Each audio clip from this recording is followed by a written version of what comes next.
Apologies for the unscripted nature of this one and all the accompanying uhs, ums, and likes here. At this point, Queen has just been left by Hamlet. She's witnessed the murder of her husband's closest advisor, and she runs into the king and Rosencrantz and Guildenstern. They're all just post-murder meeting up. King asks, "What's going on with Hamlet?" She tells him what's transpired in terms of how he seems crazy and how he killed the old man. Worth noting is what she did not mention. If you'll recall, Hamlet told her a few things in his instructions. One, stop sleeping with my uncle because it's gross, right? Two, I'm not crazy. And three, I have a plan. I'm going to go to England, but I know it's a trap, and I'm cool with that because I know it's a trap. King shows a complete lack of compassion for Polonius's death. He says his first thought is, "Oh, that would have been me if I had been there." He's right, but again, that kind of immediate sense of self-protectiveness and self-centeredness, I think, does show Claudius to be a less than loyal kind of character. But, dude killed his brother. Now he speaks more politically here, mentioning that the main reason why Hamlet's out and about doing these things is because Claudius loved him so much that he let him have too free a reign, that he had too much freedom to go do what he wanted, and now look at what has resulted. Rosencrantz and Guildenstern arrive to receive another task from Claudius, essentially, go find Hamlet, find the body, bring them back to me. A little bit of a aside here, nothing really new here other than he has a bad feeling about this. Scene 2 begins with Hamlet kind of nonchalantly throwing the body into a corner or a closet or maybe behind another curtain. If you'll recall at the end of Act 3, he was kind of cheerfully dragging Polonius' corpse out of his mom's room saying, "Bye, Mom," and now he's dumping off that same body, so the continuity is pretty immediate here. Rosencrantz is fairly direct in the scene. "Lord, what have you done with the body, the corpse?" And Hamlet starts in full kind of manic sarcastic mode, calling him a sponge or a suck-up, telling him that, once the king is done squeezing you dry out of all your usefulness, he'll toss you to the side. You'll be used up. You're a sponge. Rosencrantz goes back to the point, which is, "Can you tell us where the body is and come with us to the king?" Hamlet responds cryptically, "Body with the king is not with the body. The king is a thing of nothing." Depending on which version he's talking about here, the body could be referring to Polonius, could be referring to Claudius, king could be dad or Claudius, or maybe just the symbolic position of it in general. But you can rest assured that his intentions here are snarky, sarcastic, and generally hostile. Hamlet agrees to come back with Guildenstern and Rosencrantz. Scene 3, Claudius offers another reason why he hasn't killed Hamlet besides the fact that it would break Gertrude's heart, and that is Hamlet is popular in the kingdom. While the king may not have the soundest of moral characters, he does have a pretty good instinct for what is politically wise. He's very aware that he has just taken the throne under more than usually suspicious kind of circumstances, and then were he to do something to Hamlet, like have him accidentally fall out of a tower or run into an arrow or something like that, then his hold on power might be viewed less than favorably. So he's keeping a political awareness there that suggests that, honestly, he probably would have been a better king of Denmark than Hamlet himself, the prince, would have made. But, yeah, in the meantime, King's saying, "I gotta do something besides just straight up kill him."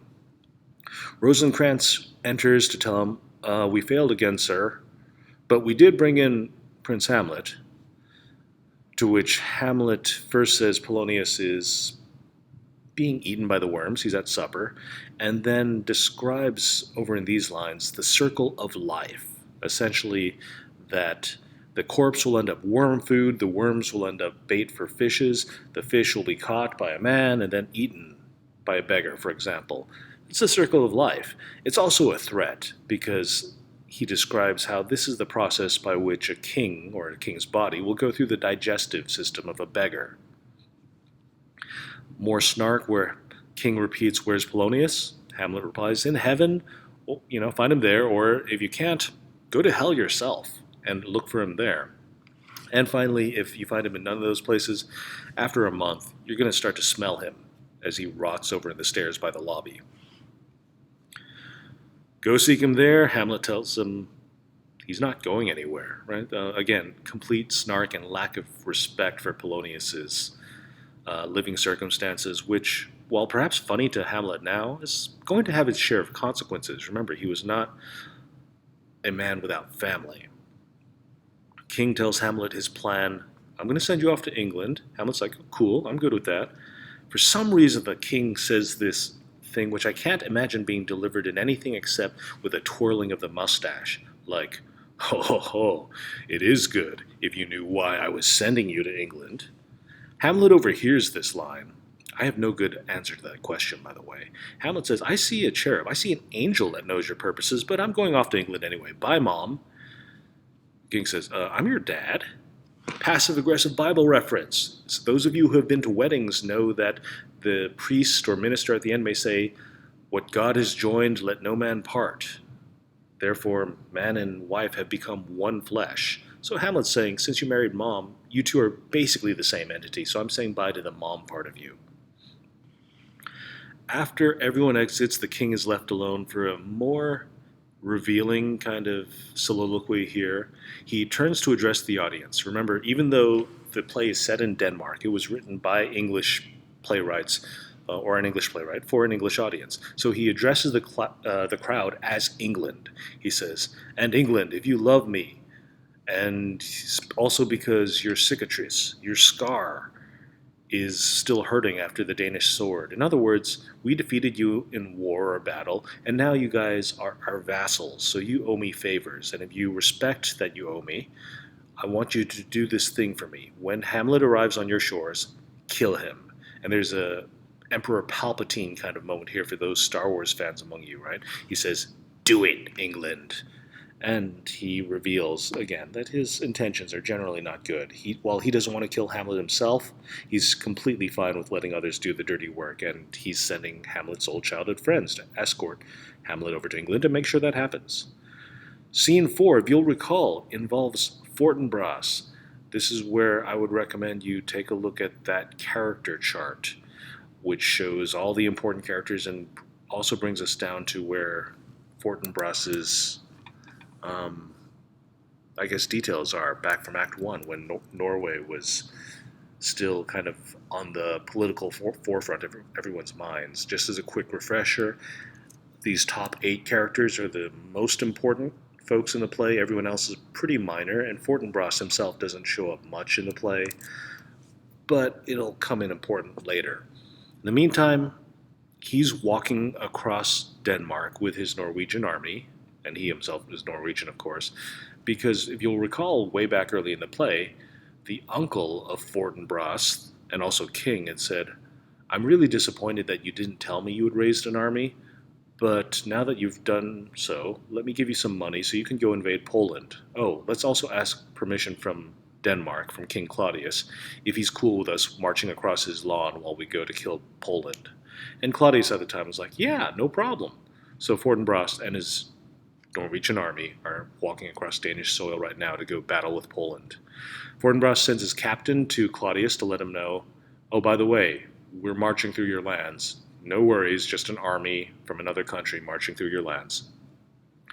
Captain runs into Hamlet, who asks, "What's the deal with all these troops, and where are they going?" Captain says, "We're going to fight over a little patch of Polish land. It's pretty worthless. No economic value, no strategic value." Hamlet asks, "Then why is it being guarded? It's just not going to be guarded, right?" "Oh yeah, it's definitely going to be guarded." Which brings Hamlet to the question of what's worth dying for. And that's also where we get to the assignment for W18, which I'm hoping your groups are managing to speak of in a productive way.